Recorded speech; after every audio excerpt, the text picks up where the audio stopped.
محبوب کو بلایا. ویسے تو قرآن کی آیتیں ڈائریکٹ اتر رہی تھی, اللہ تبارک و تعالیٰ وہی فرما دیتا محبوب آ جاؤ میرے پاس. نہیں, عظمت اور محبت کا تقاضا یہ تھا, کائنات میں فرشتوں میں سب سے اعلیٰ جو ملائکہ اعلیٰ میں فرشتہ ہے وہ سید الملائکہ جبرائیل امین کو بھیجا گیا. جبرائیل امین کو بھیجا گیا اور ساتھ میں براق سواری کو بھی بھیجا گیا. محبوب میرا جبرائیل کے اٹھانے کے بعد براق پر سواری کرتے ہوئے آئے, ورنہ میرے آقا صلی اللہ علیہ وسلم کو براق کی بھی ضرورت نہیں تھی, براق سواری کی بھی ضرورت نہیں تھی, کیونکہ براق ایک سواری ہے. آخر میں آپ معراج کے واقعے میں سنیں گے براق سواری بھی ایک جگہ جا کر کے رک گئی, اس کی لمٹ ختم ہو گئی. اس کے بعد کون چلا؟ سدرا سے بھی آگے کون گیا؟ جبرائیل امین سے پوچھو, وہاں سے بھی آگے کون گیا؟ ضرورت نہیں تھی, لیکن یہ عظمت ہے, یہ عزت ہے. حضور پاک صلی اللہ تعالیٰ علیہ وسلم سے اللہ تبارک و تعالیٰ جو محبت فرماتا ہے اس محبت کا تقاضا ہے. اب نبی پاک صلی اللہ علیہ وسلم کی حدیث سنتے ہیں. حضور نے خود فرمایا, میں حتیم حرم میں یا حرم کا جو حصہ ہے مطاف, وہاں پر حضور صلی اللہ تعالیٰ علیہ وسلم آرام فرما رہے تھے. جبرائیل امین رات کے وقت آئے, 3 مرتبہ حضور پاک صلی اللہ علیہ وسلم کے پاس ہوا ہے, اور تیسری مرتبہ حضور صلی اللہ تعالیٰ علیہ وسلم جب بیدار ہوئے تو عرض کیا کہ آقا رب ذوالجلال آپ کو اپنے جلوہ خاص میں دعوت دے رہا ہے, آپ چلیں سفر پر. حضور کو اٹھایا, اور اتنا ہی نہیں بلکہ چاہے زمزم کے پاس لے جا کر حضور پاک صلی اللہ علیہ وسلم کا سینہ اطہر چاک کیا گیا, آپ کا دل مبارک نکالا گیا, اور جنت کی ایک تشتری میں انوار و تجلیات سے بھرا ہوا پانی تھا. اس پانی سے رسول کریم صلی اللہ علیہ وسلم کے قلب اطہر کو دھویا گیا, پھر دوبارہ آپ کے سینے مبارکہ میں رکھا گیا, اور اس کے بعد پھر جبرائیل امین نے عرض کیا براق سواری آپ کے لیے تیار ہے. نبی پاک صلی اللہ تعالیٰ علیہ وسلم جب براق کے پاس گئے, یہ سواری نہ پہلے آپ سے کسی کو دی گئی اور نہ قیامت تک کسی کو دی جائے گی. وہ رسول کریم صلی اللہ علیہ وسلم کا خاصہ ہے. وہ براق کیسی سواری تھی خود حضور فرماتے ہیں, خچر سے تھوڑا سا چھوٹی اور گدھے سے تھوڑا سا بڑی, خچر اور گدھے کے درمیانی حصہ تھا. اور اس سواری پر جب حضور صلی اللہ علیہ وسلم تشریف لے جانے لگے, وہ شوق سے اچھل کود کرنے لگا. جبرائیل امین علیہ الصلوۃ والتسلیم نے ارشاد فرمایا براق تجھے معلوم نہیں سید الانبیاء تجھ پر سواری کر رہے ہیں. براق نے یہی کہا کہ اسی شوق میں اور اسی مست و شادمانی میں رقص کنا ہوں. اور نبی پاک صلی اللہ علیہ وسلم اس پر جب سوار ہوئے تو اس براق کی تیز رفتاری کا عالم یہ تھا, جہاں تک نظر پڑتی ہے اس کا پہلا قدم ہوا کرتا. اب وہ سواری سے میرے آقا صلی اللہ تعالیٰ علیہ وسلم نکلے, اور آپ کے سفر کی جو پہلی منزل تھی وہ بیت المقدس. تقریباً مکہ مکرمہ سے بیت المقدس کا سفر 1400 کلومیٹر کے فاصلے پر ہوتا ہے, 1400 یا 1500 اس وقت کے میل کا حساب جو بتایا گیا ہے. عزیزان گرامی, جب رسول کریم صلی اللہ تعالیٰ علیہ وسلم وہاں پر تشریف لے گئے, میں ایک ایک چیز پر آپ توجہ دیں. جبرائیل امین دروازے کے باہر کھڑے ہو گئے اور حضور صلی اللہ علیہ وسلم اپنی سواری سے اترے. حضور فرماتے ہیں بیت المقدس کا دروازہ کھلا ہوا تھا, باب محمد اس کو کہا گیا, باب محمد کھلا ہوا تھا. رات کے وقت, کتنی رات گزری یہ پتہ نہیں, لیکن رات کے وقت مسجد کا دروازہ کھلا ہوا تھا. باہر پتھر لگے ہوئے تھے. جبرائیل امین نے ایک پتھر میں اپنی انگلی سے سوراخ کیا اور براق سواری کے رسی کو وہاں پر باندھ دیا. جیسے گھوڑے کو باندھا جاتا ہے وہاں آپ نے ایک سوراخ کیا, اور اس سوراخ میں براق کے گلے سے جو رسی تھی اس رسی کو لگا دیا. اب رسول کریم صلی اللہ تعالیٰ علیہ وسلم بیت المقدس میں اندر تشریف لائے تو دیکھا آدم علیہ السلام سے لے کر عیسیٰ علیہ السلام تک جتنے نبی تھے سب بستہ وہاں پر کھڑے تھے, سب کے سب وہاں پر کھڑے ہوئے تھے. اعلیٰ حضرت امام اہل سنت فاضل بریلوی فرماتے ہیں نماز اقسام میں تھا یہی سر, آیا ہو معنی اول و آخر, کہ صف بستہ پیچھے ہیں حاضر جو سلطنت آگے کر گئے تھے. سارے بادشاہ اپنے زمانے کے وہ انبیاء اکرام علیہ السلام تھے, لیکن آج وہ مقتدی بن کر کھڑے ہوئے تھے. سب سے آگے میرے آقا صلی اللہ تعالیٰ علیہ وسلم مصلی امامت پر گئے, اور ان تمام نبیوں کی میرے آقا نے امامت فرمائی. وہ کون سی نماز تھی؟ معراج کی شب حضور صلی اللہ علیہ وسلم نے جو انبیاء کو پڑھائی. یہ نماز امتیوں کی نمازوں کی طرح نہیں ہے, وہ نبیوں کے لیے خاص نماز تھی. اس جماعت کا امام بھی خاص تھا اور مقتدی بھی خاص تھے.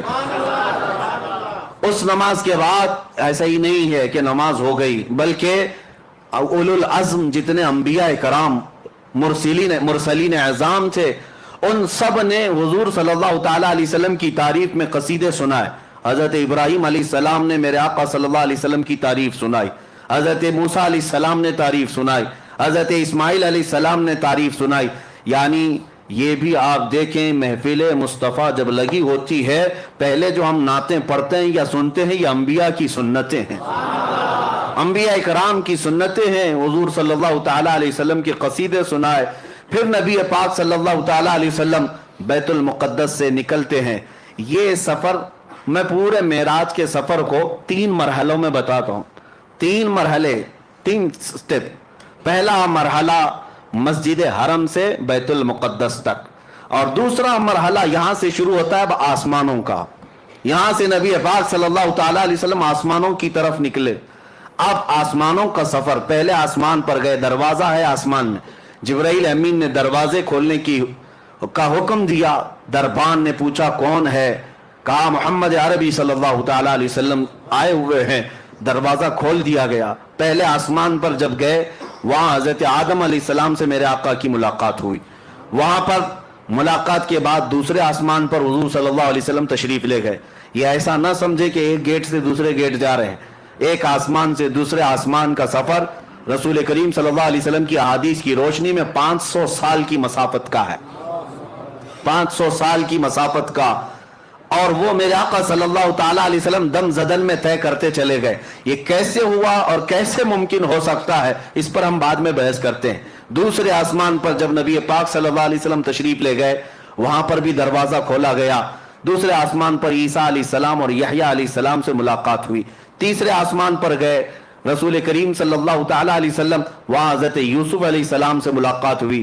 چوتھے آسمان پر گئے, نبی پاک صلی اللہ تعالیٰ علیہ وسلم کی وہاں پر ملاقات حضرت ادریس علیہ السلام سے ہوئی, حضرت ہارون علیہ السلام سے. پانچویں آسمان پر حضرت ادریس علیہ السلام سے ملاقات ہوئی. چھٹے آسمان پر اولو العزم پیغمبروں میں سے سیدنا کلیم اللہ موسیٰ علیہ السلام سے ملاقات ہوئی. ان کے بعد پھر 7ویں آسمان پر پہنچے. ہر آسمان کی شکل الگ, ہر آسمان کی حیت الگ, ہر آسمان کے دروازے الگ, ہر آسمان میں فرشتے بھی الگ. 7ویں آسمان پر جب گئے, نبی پاک صلی اللہ علیہ وسلم نے دیکھا ابو الانبیاء حضرت ابراہیم علیہ السلام وہاں پر تھے, ان سے ملاقات ہوئی. نبی پاک صلی اللہ تعالیٰ علیہ وسلم نے سب سے ملاقاتیں کی, سب سے بات چیت بھی فرمائی. اور اس کے بعد سدرۃ المنتہا پہنچے. سدرۃ المنتہا کیا ہے؟ ایک بیری کا درخت, ایک ایسا درخت جس کی لمبائی چوڑائی کو تم تصور میں بھی نہیں لا سکتے, تصور میں بھی نہیں لا سکتے. یہ پوری دنیا اس کے ایک پتے کے برابر بھی نہیں.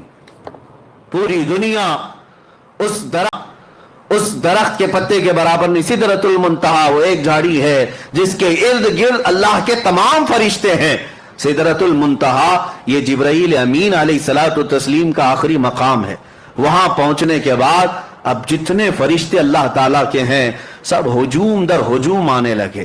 اور یہ حدیث پاک میں ہے, سارے فرشتے آ کر اللہ رب العزت کی بارگاہ میں عرض کرنے لگے, اے مولا آج تیرا محبوب تیرے قرب کے اور تیرے وصال کی لذتیں پانے کے لیے سفر معراج پر آیا ہے. اس سے بہتر موقع ہمیں نہیں ملے گا, ایک بار تیرے حبیب کے دیدار کا موقع عطا کیا جائے. اللہ رب العزت کی طرف سے ملائے اعلیٰ تمام فرشتوں کو اجازت دی گئی. حضور صلی اللہ تعالیٰ علیہ وسلم ارشاد فرماتے ہیں, میں سدرۃ المنتہا کے پاس تھا, فرشتے ہجوم در ہجوم آتے اور زیارت کرتے, درود پڑھتے اور نکلتے چلے جاتے.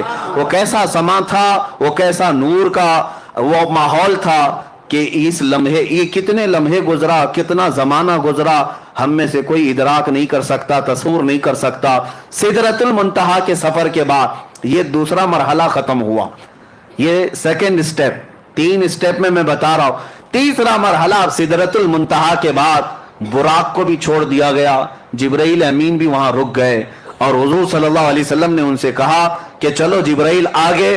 تو جبرائیل کہنے لگے لو دنوت انملتن، اگر میں ایک رائی کے دانے کے برابر بھی آگے بڑھ جاؤں تو اللہ کی تجلی سے میرے پر جل جائیں گے. اس سے زیادہ کی لمٹ نہیں ہے، اس سے آگے نہیں جا سکتا. آپ تشریف لے جائیں، آپ کا رب آپ کا حامی و ناصر ہے. نبی پاک صلی اللہ علیہ وسلم اس کے آگے کا جو سفر فرماتے ہیں. پھر بھی ابھی ایک سواری لائی گئی جس کو رفرف کہا گیا. رفرف یہ براق سے بھی کئی ہزار درجے تیز رفتار، براق سے کئی ہزار درجے تیز رفتار. اس میں جب نبی پاک صلی اللہ تعالی علیہ وسلم سوار ہوئے تو جہاں تک جبرائیل کی نظریں جاتی تھی وہاں تک رفرف گیا. پھر حضور صلی اللہ تعالی علیہ وسلم کو رفرف سے بھی اترنے کا حکم ہوا.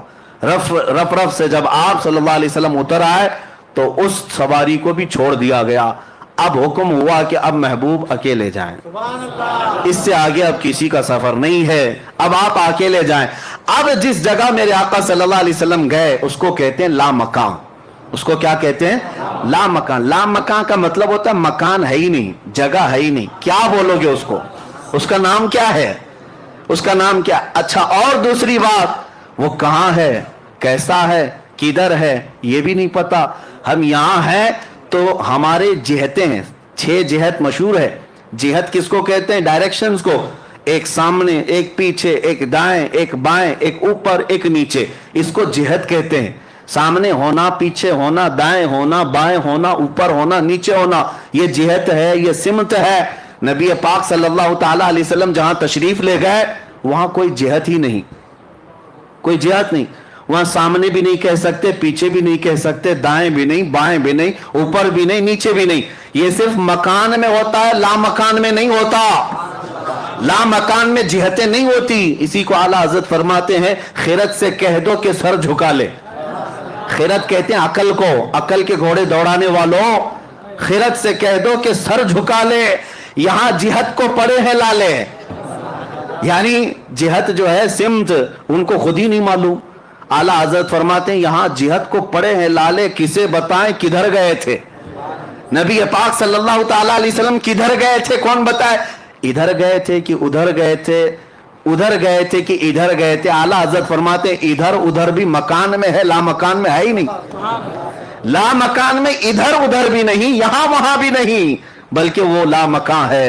اب رسول پاک صلی اللہ علیہ وسلم کا وہ نوری سفر یہ تیسرے مرحلے کا ہے. اب میں آپ کو بتاؤں 3 سفروں کے لیے 3 الگ الگ شان میرے مصطفیٰ کو دی گئی ہیں، الگ الگ شان. ظاہر سی بات ہے میں آپ کو بتاؤں ہر سفر کے کپڑے الگ ہوتے ہیں، ہر سفر کے کپڑے الگ ہوتے ہیں. کشمیر جاؤ تو ٹھنڈی کا لباس لے کے جاؤ. ہاں اکثر ٹھنڈیوں کے موسم میں یوں ہی نہیں جاتے، کسی گرم جگہ پر جا رہے ہوں تو وہاں کے کپڑے الگ ہوتے ہیں. ہر جگہ کے کپڑے الگ ہوتے ہیں. جہاں کا سفر کرنا ہے ویسا لباس، ویسا کھانا. اب نبی پاک صلی اللہ تعالی علیہ وسلم کے اس سفر میں ائمہ اکرام نے فرمایا پہلا سفر جو تھا وہ عالم بشریت کا تھا. مسجد حرم سے مسجد اقصی تک یہ عالم بشریت کا سفر تھا، بشریت کا. اور اب سے یہاں سے بیت المقدس سے سدرۃ المنتہا تک نبی پاک صلی اللہ علیہ وسلم کی نورانیت کا سفر تھا. اور سدرۃ المنتہا سے عرش الہی اور لامکاں کا سفر حقیقت محمدیہ کا تھا. اب اس حقیقت محمدیہ کو کوئی پہچان نہیں سکتا. بشریت بھی میرے آقا میں ہے، نورانیت بھی میرے آقا میں ہے، اور حقیقت بھی میرے آقا میں ہے. اور ہر جگہ کا لباس الگ ہے، اور ہر جگہ کی معراج ہوئی. ہر جگہ کی معراج کسے کہتے ہیں؟ عروج کو، بلندی کو. ہر جگہ وہ چیز میرے آقا کو دی گئی جس کو عام انسان کر ہی نہیں سکتا، عام انسان کر ہی نہیں سکتا. بشریت میں میرے آقا کو ایسا لے جایا گیا کہ مسجد حرم سے مسجد اقصی تک کا سفر کتنے چھوٹے لمحے میں کرایا گیا. کیا کوئی یہ بشر کر سکتا ہے؟ یہ عالم بشریت کی معراج تھی، اور یہ بھی معجزہ ہے. اب بیت المقدس سے سدرۃ المنتہا کا سفر یہ نورانیت کا سفر ہے، اور وہ سفر بھی کوئی فرشتہ بھی نہیں کر سکتا. وہ نبی پاک صلی اللہ تعالی علیہ وسلم کو معراج دی گئی. اب سدرۃ المنتہا سے رب ذوالجلال کی وصال اور قرب تک کی کا سفر یہ حقیقت محمدیہ کا سفر تھا. وہاں بھی معراج حضور کی بشریت کی بھی معراج ہے، نورانیت کی بھی معراج ہے، اور حقیقت کی بھی معراج ہے. ہر کیفیت اور ہر مرحلے کی معراج. اب یہ 3 مرحلوں سے جو سفر ہوا، اب میں آپ کو بتاؤں حضور رف کو چھوڑ کر پھر آگے کیسے گئے؟ آگے کیسے گئے؟ کدھر جاتے تھے؟ کہاں جاتے تھے؟ حضور پاک صلی اللہ تعالی علیہ وسلم فرماتے ہیں تنہائی کی وجہ سے بے چینی ہوئی، گھبراہٹ ہوئی. کسی کو ہوتی ہے بشریت کا تقاضا ہو، یا ایسی جگہ پر پہلی مرتبہ آمد جو جگہ ہی نہیں، وہاں کیا ہے؟ صرف نور ہی نور ہے، صرف نور ہی نور ہے. اور نور کا میں آپ کو بتاتا ہوں ایسا کیسے ہو سکتا ہے. لوگ سوچتے ہیں نا ایسا کیسے ہو سکتا ہے کہ آپ کہہ رہے ہیں دائیں بھی نہیں، بائیں بھی نہیں، آگے بھی نہیں، پیچھے بھی نہیں، ایسا کیسے؟ نور کا یہی خاصہ ہے، نور کا یہی خاصہ، اس کی اسپیشلٹی یہی ہے. میں ابھی پوچھتا ہوں مسجد میں لائٹ لگی ہوئی ہے، لائٹ تو اوپر ہے، اجالا یہاں ہے. اب مجھے بتاؤ یہ اجالا سامنے ہے کہ پیچھے ہے کہ دائیں ہے کہ بائیں؟ اجالا کدھر ہے؟ کوئی کہہ سکتا ہے؟ آپ کہیں گے نیچے بھی ہے، اوپر بھی ہے، دائیں بھی ہے، بائیں بھی. نہیں، میں کہتا ہوں ایک جگہ بتاؤ، ایک جگہ بتاؤ یہ اجالا کہاں ہے؟ تمہارے سامنے ہے کہ پیچھے ہے کہ دائیں ہے کہ بائیں ہے؟ آپ کو مجبوراً کہنا پڑے گا یہ اجالے کی کوئی سمت ہی نہیں ہوتی، یہ اجالے کی کوئی جہت ہی نہیں ہوتی، اس کا ڈائریکشن نہیں، یہ پھیلا ہوا ہے. نبی پاک صلی اللہ علیہ وسلم جس لامقام میں گئے تھے وہ نور علی نور ہے، وہاں کوئی سمت نہیں تھی. اب نبی پاک صلی اللہ تعالی علیہ وسلم جب آگے بڑھنے لگے پھر رک گئے، آگے بڑھنے لگے پھر رک گئے. سنو اب اے محبوب اب رک جائیں، آپ کا رب خود قریب آ رہا ہے. یہ اب محبت کے تقاضے، عظمت کے تقاضے. میں آپ کو بلایا ہوں بلا تشبیہ و بلا تمثیل، ذہنوں کو قریب کرنے کے لیے کہہ رہا ہوں. آپ سے میں محبت کرتا ہوں، بلایا میں اپنی جگہ پر، اپنے گھر پر، قاصد بھی بھیجا، سواری بھی بھیجا، آپ آئے میرے گھر. مجھے پتا چلا میں جس مہمان کو اور جس محبوب کو بلایا ہوں آیا ہوں. اب اور اعلیٰ محبت کا تقاضا یہ ہے میں اپنے گھر کے صوفے میں بیٹھ کر انتظار نہ کروں، دروازے سے نکل کر کے تمہارا استقبال کروں، نکل کر میں تمہارا استقبال کروں. یہ اعلیٰ درجے کی عظمت ہوا کرتی ہے، بلا تشبیہ بلا تمثیل. میرے مصطفیٰ رب ذوالجلال کے قرب میں جا رہے تھے، بلایا گیا قاصد بھیج کر، بلایا گیا سواری پر بٹھا کر، لیکن جب اس جگہ پر پہنچے جس جگہ کا نام ہی نہیں ہے تو رب تبارک و تعالیٰ نے ارشاد فرمایا قف یا محمد ان ربک یصلی، اے محبوب رک جائیں آپ کا رب خود قریب آ رہا ہے. اب کتنا قریب آیا، کتنا قریب آیا. اب سورہ نجم کی آیتیں سنو. رب تعالیٰ فرماتا ہے ثم دنا فتدلی فکان قاب قوسین او ادنا، پھر وہ قریب ہوا اور قریب ہوا، پھر وہ قریب ہوا اور قریب ہوا، اتنا کہ 2 کمانوں کے بیچ کا جو حصہ ہوتا ہے اس سے بھی زیادہ قریب ہوا. اب یہ جو استعارہ اس کو کہتے ہیں عربی میں، تشبیہ دی گئی کمان سے. کمان کیوں؟ یہ بہت ہی نفیس بات ہے اس کے اندر. کمان سے بھی زیادہ قریب ہوا. آپ کبھی سنیں آپ اپنی زبان میں کہ کمان سے بھی زیادہ قریب ہے؟ قاب قوسین، یہ قرآن پاک سورہ نجم میں قوسین کہتے ہیں. تیر کمان تو دیکھا ہوگا نا. ہاں، کمان جو ہے وہ اس طرح سے گول، ہاف دائرہ، ہاف سرکل. یہ جو کمان ہے اس سے تشبیہ کیوں دی گئی؟ ایک 2 کمانوں سے بھی کم کا فاصلہ رہ گیا. اصل میں لوگ یہ سمجھتے ہوں گے یہ جو تیر کمان ہے یہ نہیں ہے. عربوں کی ایک کہاوت ہے یہ، کیونکہ قرآن عربی میں نازل ہوا عربوں کو چیلنج کرتے ہوئے. ان کے ہاں جو محاورے چلتے تھے وہ کیا ہے پتہ؟ عرب قبیلوں میں، عرب خاندانوں میں ایک دستور تھا. 2 خاندان والے جب صلح کرتے، جب 2 خاندان والے کوئی معاہدہ کرتے، ایگریمنٹ کرتے کہ آج سے ہم اور آپ سگے بھائی کی طرح ہیں، محبت میں ہم ایک دوسرے سے بہت قریب ہیں، تو کیا کرتے تھے پتہ ہے؟ ایک خاندان کا لیڈر دوسرے خاندان کا لیڈر دونوں میدان میں آتے اور دونوں کے ہاتھ میں کمان ہوتے تھے. توجہ سے سنیں، دونوں کے ہاتھوں میں کمان ہوتے اور تیر بھی ہوتے. دونوں محبت کا ایگریمنٹ کر رہے ہیں. دونوں 2 خاندانوں میں جب صلح ہوتی اور محبت کا معاہدہ ہوتا تو یہ کرتے، دونوں کمان لے کر کے میدان میں آتے. اب کیا کرتے؟ اس قبیلے والا اپنا کمان اس کو دیتا، اس کا کمان خود لیتا، بدل ہوتے، عدل بدل. یہ اس قبیلے کی کمان لیتا اور وہ اس قبیلے کی کمان لیتا. اب کیا کرتے؟